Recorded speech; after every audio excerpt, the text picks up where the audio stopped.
तो ईश्वर को पाने के लिए आपकी भक्ति में शक्ति होना बहुत जरूरी है।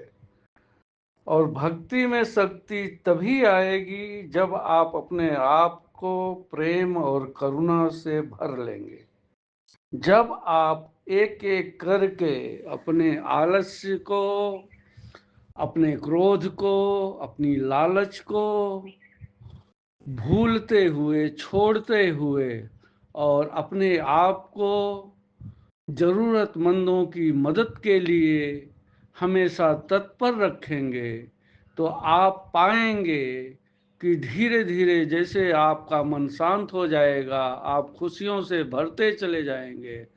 और जितना ज़्यादा शांत मन से आप खुशियों से भरेंगे, उतना ही ज़्यादा परमात्मा की मौजूदगी का एहसास आपको होगा। आप पाएंगे कि आप बगैर शब्दों का उपयोग किए मौन में रहकर परमात्मा को सुन सकते हैं, समझ सकते हैं।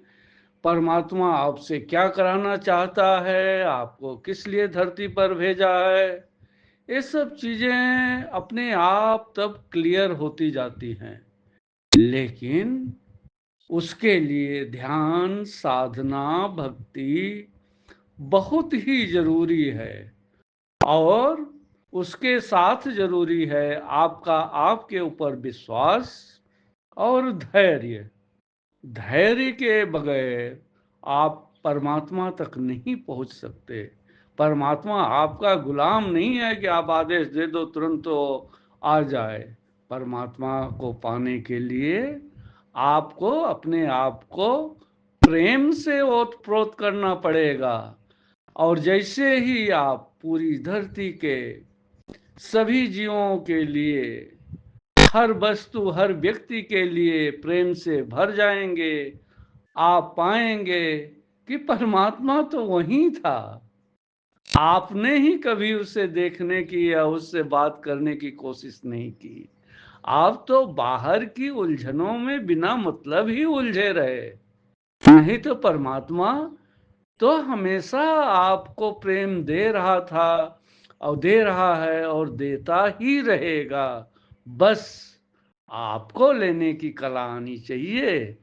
आपका घड़ा जो है वो खाली होगा, तभी तो उसमें कुछ टिक पाएगा। अगर उसको कचरे से भर दोगे तब तो कितना कितना भी परमात्मा करुणा की बरसात करे और वो बाहर ही बह जाएगा। अपने भीतर परमात्मा को महसूस करो। आप पाओगे कि परमात्मा सदैव आपके साथ ही है।